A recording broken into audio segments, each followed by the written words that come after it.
విజయవాడలో వైసీపీ నేత జోగి రమేష్ మాట్లాడుతున్నారు. ఆ లైవ్ చూద్దాం.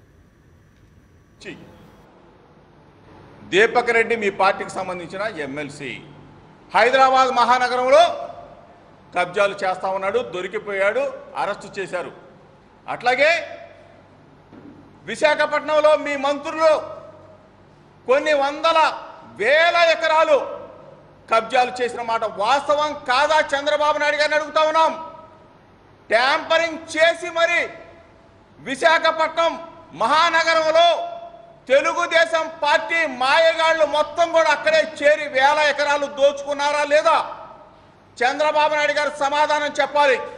వైఎస్ఆర్ కాంగ్రెస్ పార్టీ తరఫున మేము డిమాండ్ చేస్తా ఉన్నాం. చంద్రబాబు నాయుడు గారికి నీతి నిజాయితీ ఉంటే, నిజమైన ముఖ్యమంత్రి నువ్వు అయితే సిబిఐ ఎంక్వైరీకి నువ్వు సిద్ధమా అని చెప్పి అడుగుతా ఉన్నాం. ఈరోజు మహానగరం హైదరాబాద్లో భూ కబ్జాలు. దీపక్ రెడ్డి ఎవరు?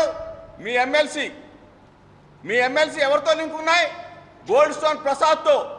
మియాపూర్లో వందలాది వేలాది ఎకరాలు కొట్టేసిన గోల్డ్ స్టోన్ ప్రసాద్ ఎవరు? దీపక్ రెడ్డి ఎవరు?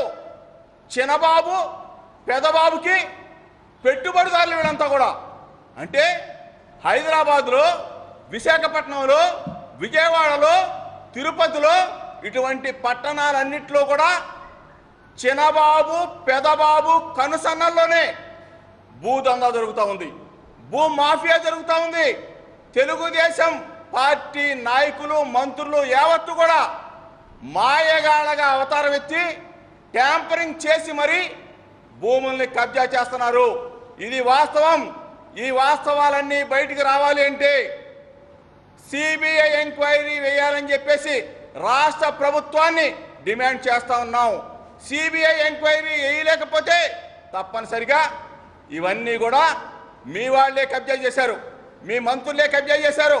విశాఖపట్నంలో ఒక మంత్రి చెప్తా ఉన్నాడు, అయ్యన్న పాత్రుడు గారు, కబ్జా చేసిన మాట వాస్తవం, ట్యాంపరింగ్ జరిగిన మాట వాస్తవం, భూముల్ని దోచుకున్న మాట వాస్తవం అని చెప్పేసి ఎవరు చెప్తా ఉన్నారు?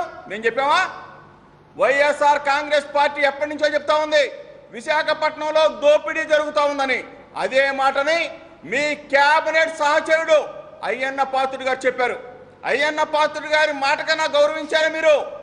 సిబిఐ ఎంక్వైరీ వేయగలిగారా? సిబిఐ ఎంక్వైరీ వేయాలి. సిబిఐ ఎంక్వైరీ వేస్తే ఏ మంత్రులు ఉన్నారు, ఏ మంత్రులకి ఎవరితో సంబంధాలు ఉన్నాయి? చిన్నబాబుకు సంబంధం ఉందా? పెదబాబుకు సంబంధం ఉందా? స్వయాన ఈ రాష్ట్ర ముఖ్యమంత్రి చంద్రబాబు నాయుడు గారి పాత్ర ఏంటనేది బయటికి తెలియాలి. ఈరోజు నన్ను చూస్తూ ఉన్నాం.